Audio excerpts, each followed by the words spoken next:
Okay, so I actually have some points that I want to bring up field to you guys today about how we render shortcuts in the menus. So the system that we're building, basically we separate the definition of commands from the presentation of commands in the menu item, or menus and menu bars and command palettes, and we also separate the definition of shortcuts, which invoke these commands, from the definition of the command itself. And that allows a person that's writing a plugin, for example, or some widget or whatever, to define all of their commands and all of their logic. And then it allows users of that plugin or users of that widget to define what shortcut key combinations they want to bind to those particular commands, which is valuable and a necessary thing, because that allows users to define their own custom key binding commands rather than having the plugin author choose key bindings for the user. So basically, at the end of the day, what we have is we have a menu that is rendering the visual representation of a command, and it's grabbing that visual metadata out of the command registry for a particular command ID and arguments pair. And it's also needs to grab the registered shortcut key sequence from the key map manager, because that could have been registered by the user at a different time. And now the question here is, what kind of logic do we want to use to match a key binding registered for a particular command? And this is kind of a subtle question, because the way that key bindings work is subtle. So the way key bindings are set up is that when you register a key binding, you give it a ID of a command, the arguments to pass to that command, and a CSS selector, which should be matched when a particular. So when the user is actually typing on the keyboard, what we're doing is we're traversing up the DOM from the node that generated that key event, and we're seeing two things: if there's a registered key binding that actually matches the key sequence that's being pressed, and the second bit of information is whether the CSS selector matches a node on that propagation path. And what that CSS selector allows us to do is have shortcuts that are enabled in different contexts. So let's say you want Control-D to do one thing when a text editor has focus, but you want Control-D to do another thing when a notebook has focus. There's different ways that could be implemented. You could have some sort of magic application context where some expression is evaluated against this context, but then we're in the game of writing a new mini language and expression parser and all that kind of stuff. Another way to do this, which is the way the actual Atom editor does this, is by using CSS selectors. And basically what happens is, as the event propagates up the DOM hierarchy, we're testing to see if any of those nodes match the CSS selector associated with the binding. And that's a very convenient way of doing things, because typically all you're going to care about is what thing has focus, and the thing that has focus already has CSS classes associated with it. So the author of that particular widget has to do nothing extra other than semantically tag their widgets with proper CSS classes, and the person writing the key binding can just add that CSS class to their selector, and now that binding is only going to actually be activated when the notebook or the text editor or whatever has focus. So that works really well for specifying key bindings. Now, the niggle comes in when what we want to do is we've got this menu and we've got this menu bar, and we want to take potentially many different key bindings that are registered for a particular command and resolve them all down to a single key binding or a single key sequence that we display for the user in the menu or in the command palette or something like that. So the question I want to run by you guys is, what should that logic look like? Currently, what I'm doing in my dev branch is that I'm taking the command and I'm taking the arguments that you're passing to the command, and I basically look over all the key bindings that are registered, and I take the first one that matches the command ID and has a deep equality for the particular arguments that are passed to that command. Now, if you're doing something in a simple application where you really only have one it's basically you've got a one-to-one mapping between command argument pairs and key binding sequences, then that will work. If you're doing something more complex, where let's say that when you've got some really complicated CSS selector that depends on some sort of application state, things that you're adding to the DOM, that may not be, you may get the wrong key sequence and it may not be the one that you actually want. And so this is kind of open for discussion here about the best way that we want to do this, because presumably the theme that I'm operating under is that we don't want the person that's actually defining the menu items to also basically add that shortcut key sequence at the point where they're defining the menu items. It should be automatically resolved from the key map, because then otherwise you're going to be repeating shortcut information in a bunch of different places, and then they're going to get out of sync and all that kind of stuff. So that's kind of open for discussion. Currently, I'm doing the simple thing, which is a fast, basically a quality comparison on the commands that are registered, not taking into account any sort of CSS selectors or node propagation path for that, the purpose of that matching.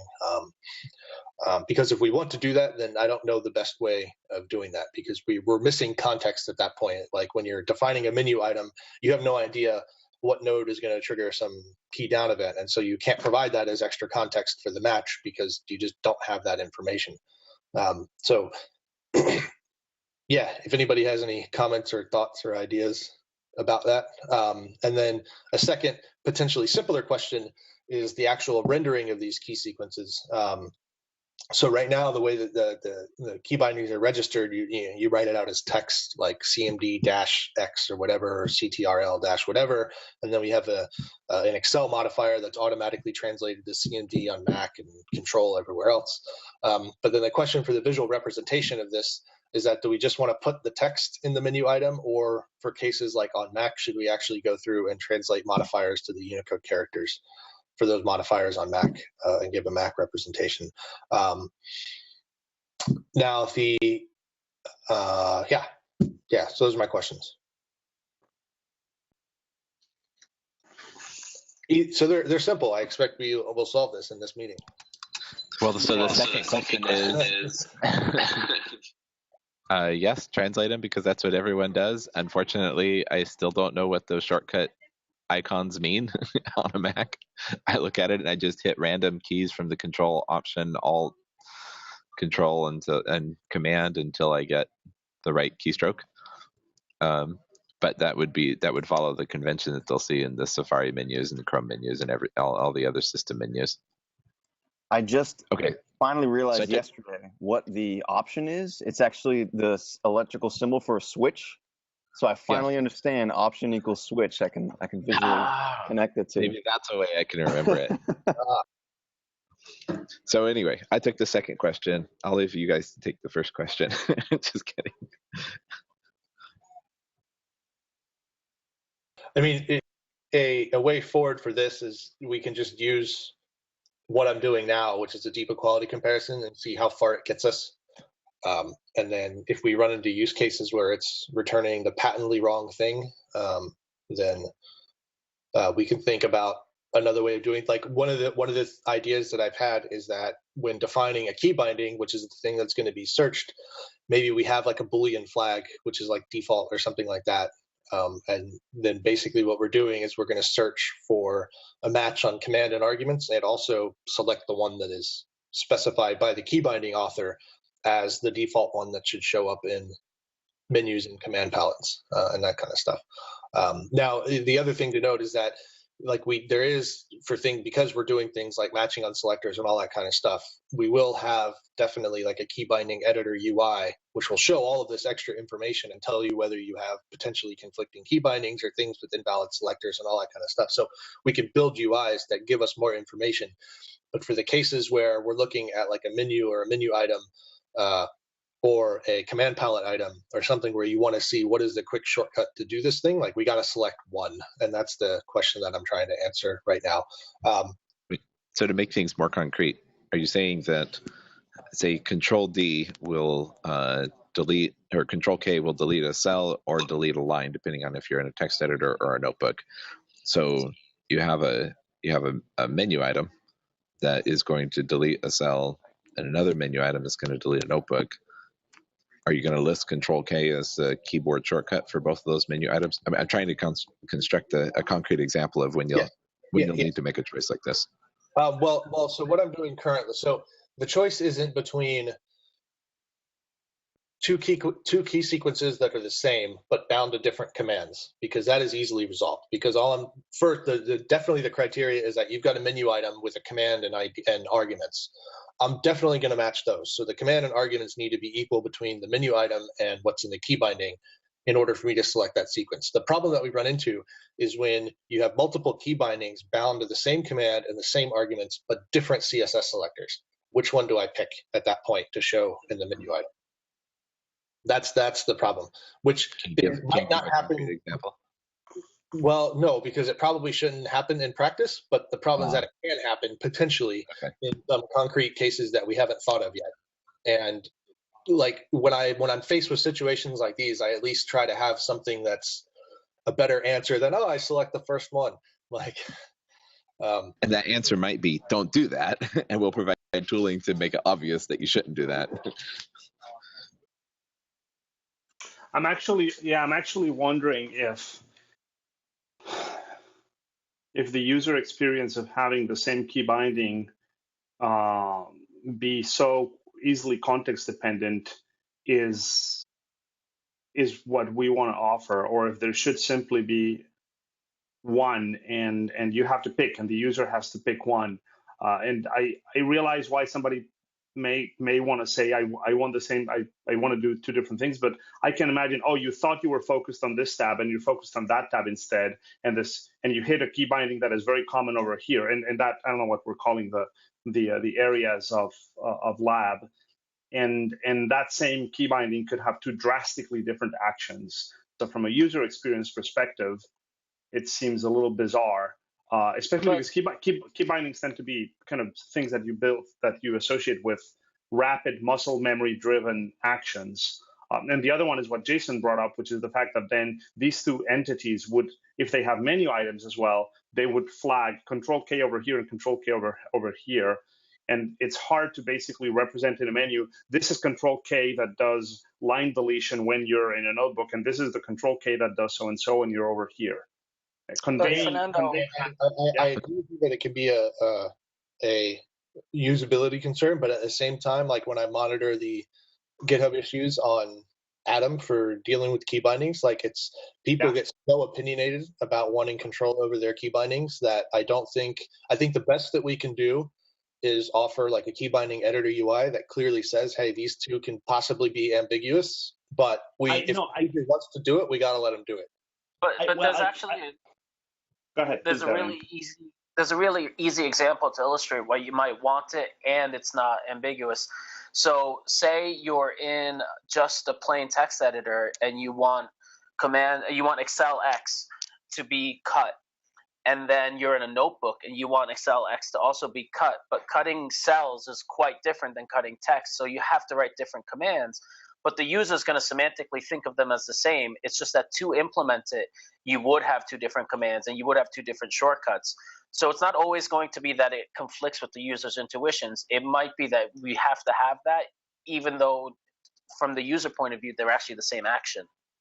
Okay, here's an example. Here's an example of the problem I'm trying to solve, actually.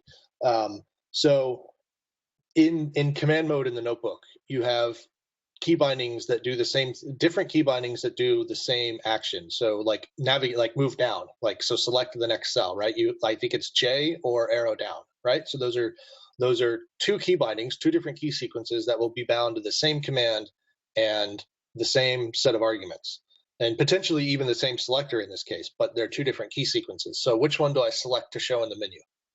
Because you only want to show one, presumably. Yeah, most UI systems that I've seen that have that capability will show, they have a concept of a primary and a secondary key binding. And there are UI key binding editors that will have like two columns for the primary and a secondary one. And on the menus, they basically show the primary, and they have the concept, and it's not an infinite list, it's actually two, right? It's sort of the concept that there's a second one. But that could be, so that could be resolved based on just having like a primary flag and a key binding, and that's the one that I show in the thing. So that would be easy enough to add. I'm just going by what I've seen in UI systems. So Chris, those key bindings actually would have the same context. We could make the situation even more complicated by saying the down arrow. I mean, whether the notebook is in edit mode or command mode is two different CSS selectors as well. So there's the extra complication of the CSS selectors. Yep. So. But in that case, it would be a different command, presumably. so the command wouldn't match. So you might have a key binding that's active when the notebook is in command mode, but it's going to dispatch presumably to a different command. So that would be the so the whole point of the CSS selectors is that you want your CSS selector to match so you can execute a specific command. And so really the only case we're going to run into where we need to show, I think that we're going to run into in practice, where we have multiple, presumably multiple things that would be valid to show in a menu item, is when you have literally have something like J and arrow down, where you want it to do the exact same thing in the exact same matching context. And so that would be like a primary, secondary, ternary, something like that. So maybe a primary flag is enough to disambiguate which one to show in a menu item in the command palette, I think. Or you can say instead of primary, visible, or something to make it even clearer that this is the one that's going to be shown in the UI.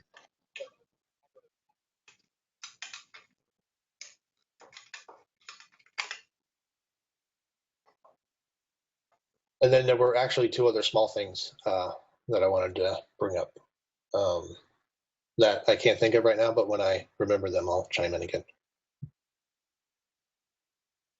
Do you want to give a short status update on Phosphor releasing 1.0 and converting the JupyterLab over to it? Yeah, so that's still work in progress. So I've been obviously working on the commands and the menus and trying to tie those two systems together. Now that we kind of got a handle on what we want our commands to be, and finishing up that last little bit on menus. And basically, I'm at the point now where I'm rendering shortcuts on the menus, which is the last thing. And so that's why I brought this up. When that's done, we've got the command palette and the doc panel to copy over, and then I can point around and help you guys port all the stuff to that. I'm not going to release 1.0 until we're running on like 0.9 or something like that. But once we get everything JupyterLab running on the 0.x release, then we'll release 1.0. Cool. Steve, do you want to go next? Sure. I've got two things going on right now. One is an open PR to re-architect the notebook and the cells to align with the changes we made to the document manager, so that they can be handled in a uniform way with text editors and anything else that might want to use a kernel, and at the same time cleaning up the concept of what is the model, where the model has been tied more closely to the actual document format, and anything above that belongs in the view layer or the controller layer. So cleaning up the architecture and the layout of those pieces of the notebook. The last remaining part is to port over the console. There's a few changes that need to be made to accommodate the changes to cell and editor that need to be ported over to the console. So, and then once that's wrapped up, we can get that merged and then propagate it forward into plugins, and have the unified document handling in plugins. The other thing I'm doing while Jason's reviewing that is working on the concept of what it means to create a new file and open a file with advanced options. So there's an existing PR on Jupyter.js UI for those concepts.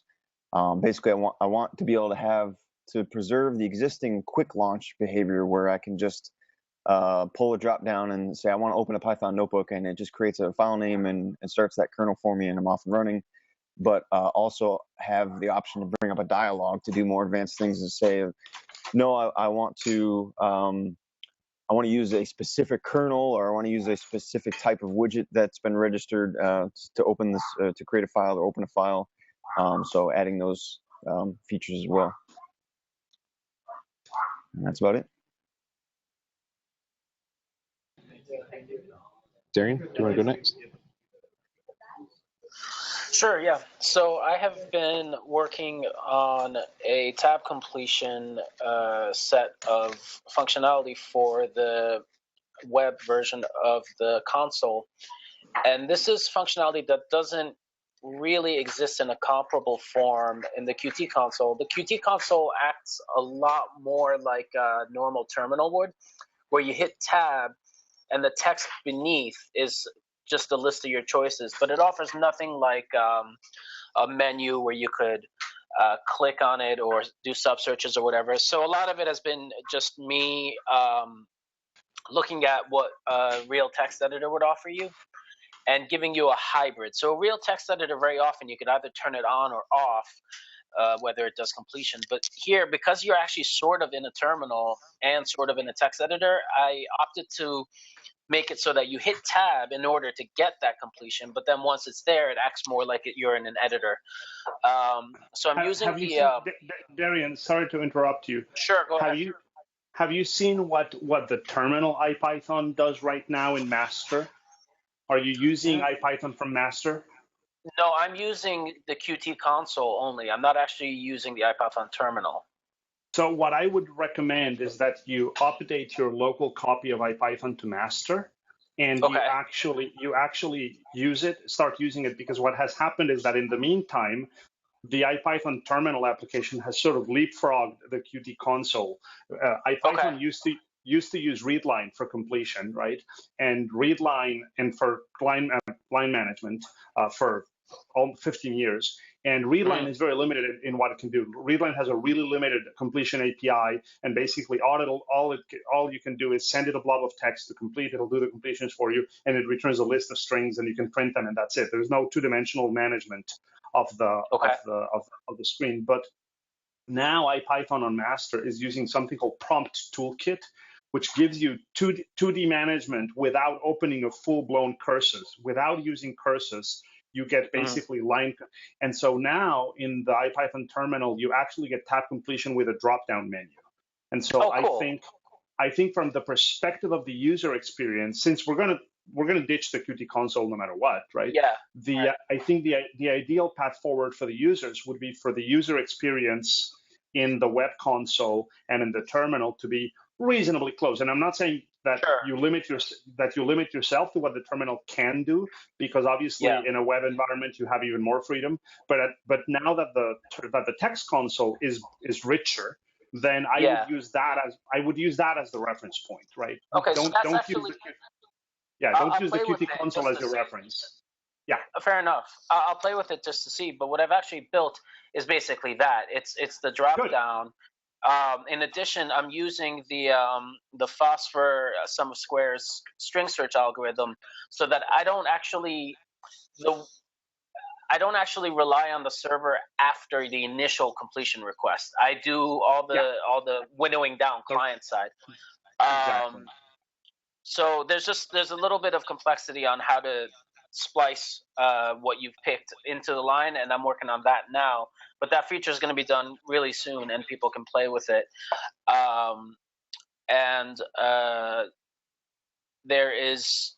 There's also the idea that we have both tooltips and completions, and that needs some UX review. Basically, there's a lot of stuff, a lot of metadata on your screen if you have both a tooltip up and a drop down up, and that could distract some people.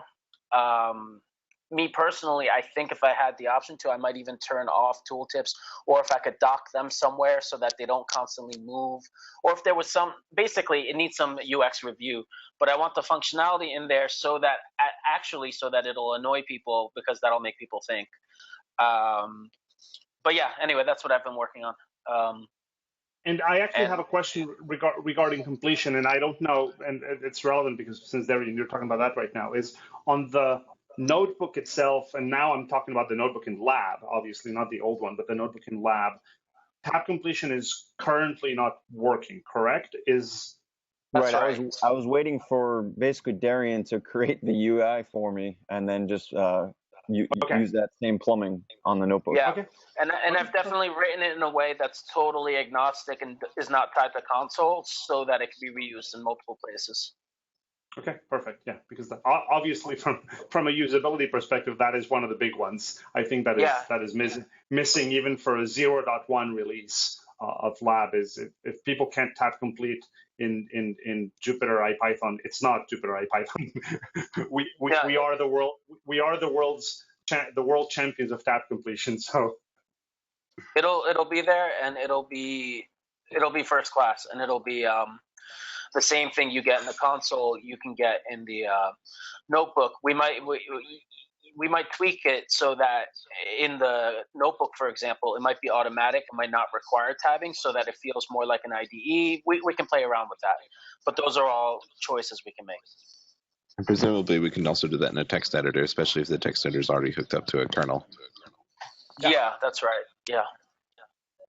Yeah, but at a bare minimum, in the console, in the console, the web console, and in the terminal, the web console, and the notebook, we need basic completion. But yeah, well, that's fine. And in a text editor, we can even get as simple as string completion, just on regex. Just tokenize the buffer and offer that. That goes a long ways, right? Okay, just short status update for me then. I've been reviewing Steve's pull request and working on behind the scenes work for a transition plan for getting this out in people's hands and continuing work moving forward. Alejandro, did you want to jump in and say anything? No, happy to be listening at this moment. Fernando, Jamie? Yeah, Jason, I had a couple questions for you. Well, one for you and one for the team. The first one was, did you get the feedback that you were looking for that you brought up on Tuesday? Not yet. We're waiting for the merge of the notebook and the console. Okay. And then I'll post a downloadable version of my server extension so people can install it easily and then give feedback. How much time are you hoping people will spend on this? On giving feedback, or yeah, like what kind of window are you hoping to give people? A week or 2 weeks, or how soon do you want the feedback? 5 years. Huh? I mean, the point is people can download it. It's particularly like Brian and Fernando, okay, you, Carol, etc. Can start giving us feedback, and then that will be updated as we progress. Okay, that sounds good. So a rolling feedback, not a formal like survey or anything. Okay, sure. And then for the team, I know Matthias wanted to release the IPython 5.0 before SciPy. Is there anything this team wants to release before SciPy as well? I'll take your silence as a no.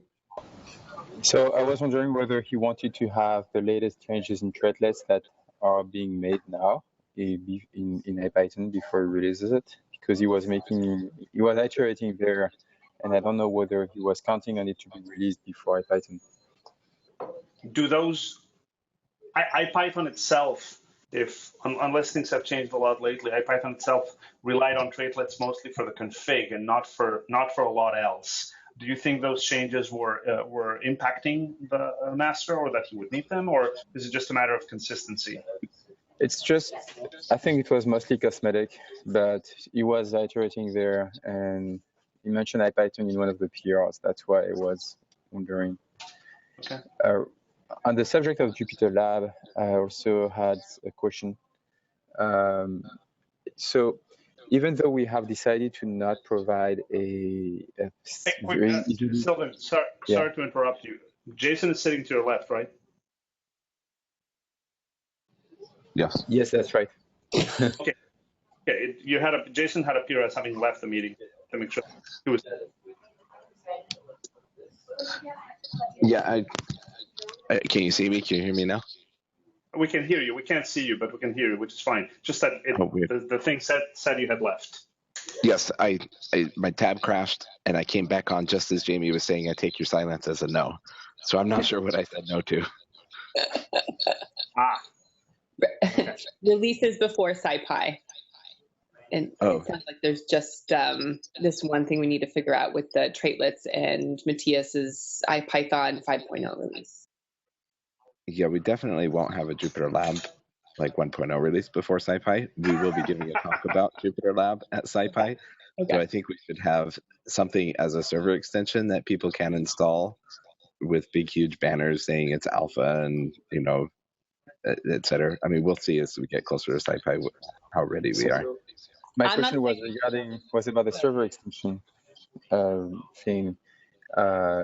Even though we have agreed that Jupyter 5, the Notebook 5 would have that link in the corner in the dashboard to try JupyterLab, I think that this should not be hard-coded in the notebook. It should be a dependent. I mean, it should be using the server extension, and that should be a dependency of it, so that we can update it when we get a better version of JupyterLab. So Jupyter Notebook should eventually depend. 5.0 should depend on the JupyterLab extension, rather than having the package JSON and everything as part of Notebook 5.0. I mean, we can do a compromise approach where we have a version that ships with Jupyter 5.0, the Notebook 5.0, and then you can install the extension sort of as a nightly. Yeah, but it doesn't replace. It's not going to be easy to update, and it will confuse people if there are two different versions installed at the same time. So I'd rather go for always using the extension, but just making whatever version we have when we release 5.0 a dependency of Notebook, so that it can be easily updated later. But we can't by default enable server extensions at this point, right? It could be an elected server extension that is enabled by default in Notebook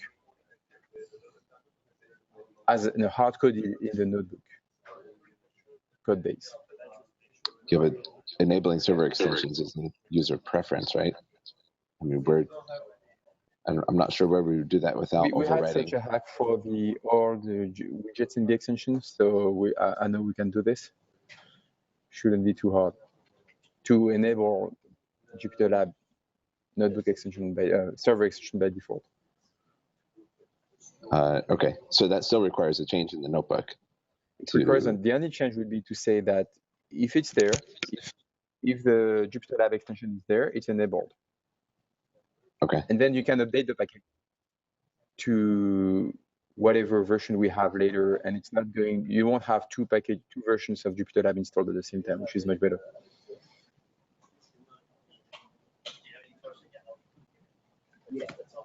Any comment on this? Chris left. So my comment. Oh. Go ahead, Steve. No, go ahead, Steve. My tab crashed, but I'm back. I just wanted to clarify. Basically, it would be a rename of Jupyter.js plugins to JupyterLab, which would have the Python package that we'd release. So JupyterLab would be essentially what JSON made, just a server extension with a package JSON and index.js, fetching all the plugins. Plus so yet another repo and Python package associated with it, right? That's right. And when you pip install that, you get a new command that you can directly tap JupyterLab in the notebook, and which launches a notebook server, but the URL that is opened automatically would be the one with /lab, so that you can use JupyterLab as a standalone thing. But it will also be a dependency of Notebook 5.0, so that when you launch Jupyter Notebook, you see that link in the corner about trying JupyterLab. So you can both install it like as an independent package, or and also see it as an alpha version of Notebook 5.0. Or another way to do it is JupyterLab is the Jupyter.js plugins repo, and you have a separate Python installable package, which is JupyterLab server extension or something. Yeah, although I think Jupyter.js plugins is a very confusing name. We picked it because we didn't plan on keeping it. I agree on that. I'm fine at some point renaming it and just having a JupyterLab repo. I like the idea of having JupyterLab be like pretty much only JavaScript, and then the actual server extension being JupyterLab server extension or something, and that's the piece that hooks them into the notebook. I don't think we need two repos there. It could be the same. Okay, my guess is we can. From the implementation perspective, from the kind of UX perspective, maybe what we could do for now, in the meantime, is use the model of the the IPython cluster tab and just add a tab. So that instead of having this very prominent link at the top, basically, if you enable that extension, then it just adds that tab, and that tab could have a couple of buttons on it, very simple, that take you. So because I do think that right now, from actually using JupyterLab myself, I mean, I'm trying to use it, and one thing that I'm realizing is precisely because it's so incomplete, if it's a completely standalone entity, I think it'll be really miserable to use. But when you're using it and you have that, it's kind of inside of the normal notebook in a sense, you can basically limp along with when something doesn't work, like you try to tab complete in something in the notebook and it doesn't work, you can open that same notebook from the normal one and use it there. And so it is a bridge. It lets you use the main notebook as a bridge, which is easier when, for example, at the beginning, I don't know if that's been fixed, but it used to be that it didn't know how to start a kernel, right? But you could start a notebook on the main notebook and then open it in lab to start playing with. So having the ability of using the capabilities of the main notebook to fill in the gaps while the new one is getting up to speed, I think is useful. And so shoving it in, and we have the model for the clusters tab, which is it's an extension, you enable it, and then you get this extra tab. That tab can have a couple of buttons, and it makes the bridge. Does that make sense?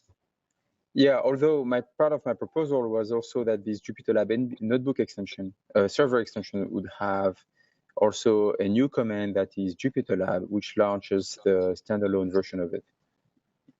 Because we are, much further than like a few weeks ago when it couldn't launch a kernel anyway. So. Yeah, but I mean, I think we could do that too. I'm not sure that we're there yet, and I don't think what I'm saying precludes getting there later, because that extension, when it's installed, can provide that command as well, and we can activate that later on. But I mean, for example, right now the text editor in Lab is very tricky to use, to put it gently, in the sense that it doesn't have menus, it doesn't have word wrap, it has very minimal control, such that the main text editor is really what you should be using. The notebook has no tab completion and no ability to select output.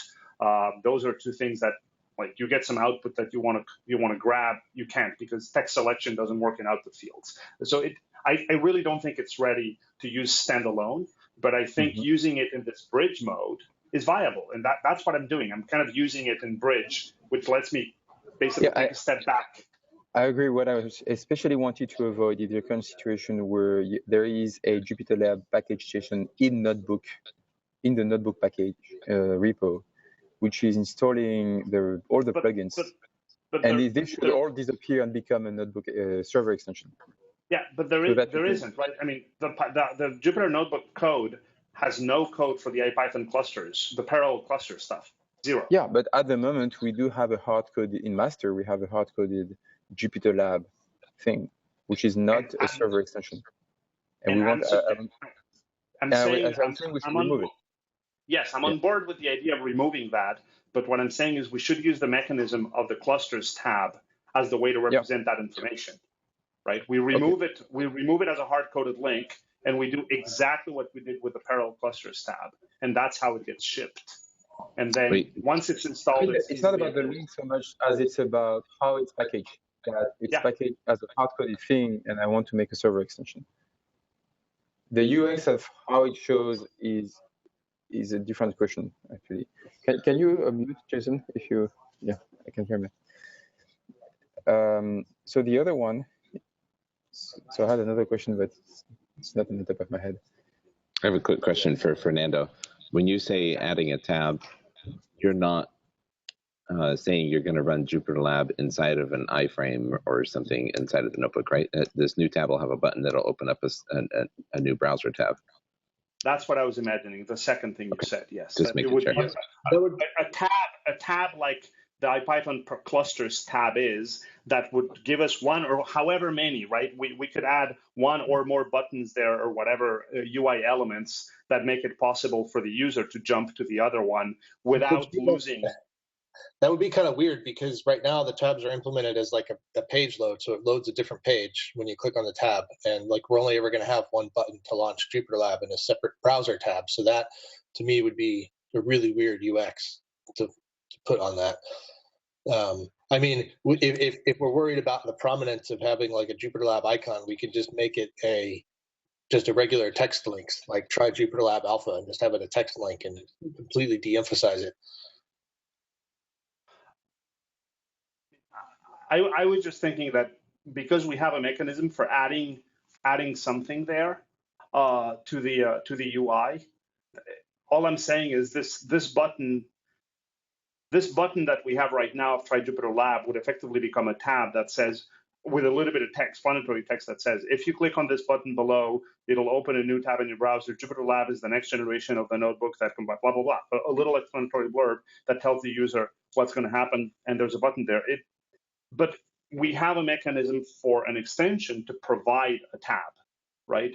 And so all I'm saying is let's reuse that to meet, I'm trying to meet Sylvan's consideration, which I think is a good point, of removing the hard coding of anything up there completely. And basically the standard notebook loses the hard coding bridge to the other one, and that bridge is provided by an extension, which means that as we update that extension, that can keep improving, right? We can continue evolving that, because right now, any changes we want to make to that linkage, we have to make them back into the main notebook code. And I think we're trying to sever that link so that that link is provided by a little thing that we can, and that because this is going to be the rapidly evolving thing, that will change much, much, much faster than the main notebook is released. So we can even tell people, install everything from Conda. You don't have to run master of the notebook to get this stuff. Just the Conda version of the notebook, completely a standard Conda stack with no custom channels on Conda. And then this is the one thing that you pip install, and that you do pip install -- upgrade to keep following us, or you actually run from master if you really want to be on the bleeding edge. And that's the only thing you have to do. Does that make sense, Chris? Okay. Yeah, so the other thing is I was thinking that the current notebook should probably also become a server extension. In that there should be a server repo that only provides the API, the REST API for kernels and the content API, and then the current notebook be a server extension itself.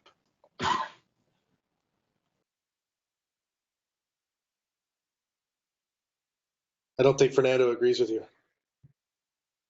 No, it was fine. I just breathing my tea is not a good idea. Sorry. Were you that shocked by the idea? No. I was on board. I have a stupid habit of doing this. My office mate used to make fun of me. I'd have these horrible coughing fits in the middle of the day just because I was drinking water. I have this weird thing where half the time I breathe my liquids. Okay, so making the notebook server extension. Would you guys agree with that? And that follows right along the line of make the current notebook a server extension, and it just provides its own tab like it currently does. And then, yeah, and then you could update that dashboard notebook Jupyter server landing page to have some better icons that is basically just a landing dashboard of here's all the things that are installed into your Jupyter environment that you can run. Classic. Exactly. For example, that little tab can also provide, oh, and by the way, click here to open it, and this is the main entry point for reporting, like our main feature parity bug or whatever we want to provide. Like, as you're using this experimental thing, this is the link to report usability issues with it, et cetera. I mean, it gives us a little bit of an area to provide users an onboarding ramp to what that other thing is, and that will disappear later. And that way, when we're done, all we have to do is get rid of this little bridge link, and we haven't cluttered the UI everywhere with lots of bridge material, right? The bridge material is confined to this entry point. I like that idea. I don't know. And then way down the line,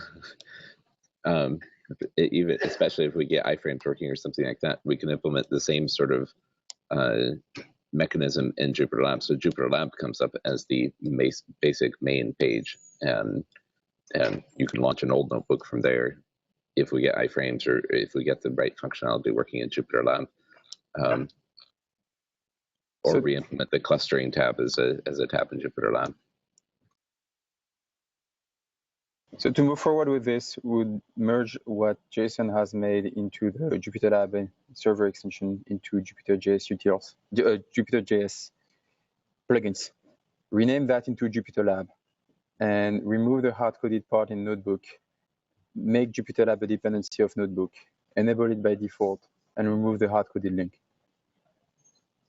Well, I still think that brings up the question of should the JupyterLab repo contain the Python code and be a Python package, or should we separate the JupyterLab code as front-end code and then have a separate small package? Primarily JS that just has the server extension or the notebook extension part in there. There's no, I mean, it's just that part is such a small piece of it. I don't think it makes sense to have that as a separate repo. The fact that it's two languages, I don't think is pertinent. So for example, in widgets in the extension, we don't have the kernel side code, but we have Python that is meant to register the JavaScript code with the server. And having that type of Python code in the same repo as the JavaScript makes sense because it's just the Python code that is meant to register the JavaScript with the server, which happens to be coded in Python. If the server was developed in Go, we would probably have that piece of code written in Go too, right? It's because the APIs of the server are in Python. It's not about not being language agnostic or anything like this here. I guess so I think we could keep it in the same repo. Yeah, my one concern would be if people are going to use the JupyterJS plugin stuff outside of the notebook server extension, and if it depends on, I guess, how much code is going to be in JupyterJS plugins, or if we really do see JupyterJS plugins as the end of the line, this is our application we're building for the notebook, and so it should have the Python code to register with the notebook. That's part of the reasoning. That's how I'm viewing it, Jason. Is basically that's just the piece that glues it to the phosphide application, essentially. Yeah. I think JupyterJS plugin should be renamed JupyterLab and be the aggregation point for all of this. And then have the Python. Yep. And then JupyterJS UI has a lot of the components that are right now somewhat customized to JupyterJS plugins, but potentially could be used outside of the notebook actual application.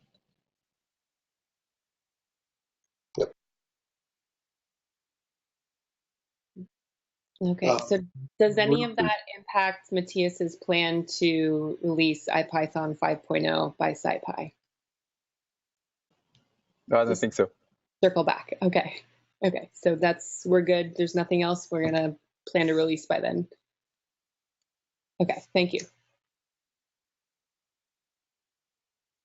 Okay, anything else? I have to run in like a minute or two because I have another meeting to run to. Yeah, so do I. I remember the last points that I was working on. So real quick, semantics, 2 points. Closing of open menus when a command is executed. So the way that desktops do this is when you've got a menu or a menu bar open, the open menu has focus, and it's also handling keyboard events. So if it detects a shortcut is matched, it executes the command associated with that menu item and then closes the menu, which is the same thing that happens when you click on a menu item with your mouse. Except in our version, the menu is not handling keyboard shortcuts. We have a different code path, a different key map registry that's actually handling these keyboard events. And so right now, if you were to have a menu that's open and it's not, so it has focus and it has its own keyboard handling for like arrow keys and that kind of stuff. But if it's not, so for the keys that it doesn't handle, it's letting those propagate, and so the key map manager can handle the keyboard shortcuts. And so if you've got a menu open and the key map manager executes a shortcut and executes the command, the menu doesn't close. So the question is whether I should add functionality to like the command registry, for example. When a command is executed, the registry can make a signal and then have the open menus detect whether a command has been executed and then close the menus, or do we just do something different and leave it open until you explicitly close it or hit escape or something like that? So that's a question. And then the second question is probably is going to take more than 7 minutes to talk about, but it's handling of mnemonics in menus. Which is, so if you're like on a Windows machine or something and you press Alt to hit the menu bar, you see the little underline that comes up under the menu items, and then you can press a key that's associated with that underlined character to go to that menu or that menu item. So it's kind of like a keyboard shortcut to navigate to a particular menu or menu item. I have support for that built in. The questions I have around that is how we want the user to be able to specify the mnemonic and how we want to render those mnemonics and in what cases and what that should look like. But we're kind of running out of time, and I've got another call to go on. So if anybody's interested in that, just tell me yes now, and then I can ping you later, and we can hop on a peer.in or something and discuss that. Yes. Okay. Yeah, I'm curious, but unfortunately I don't have time to follow up, but I'll catch up on this in the next few days with you guys. Okay. I'm going to try. I'm trying to kind of dive deep with you guys on all the lab work as well. So thanks. I think we should probably wrap it up then. And great. See you next week. Sure. Thanks, everyone. This was a lot of fun, and I appreciate the patience with me not knowing a lot of the details yet. So thanks. Bye, folks. Bye. I'll stop the recording now.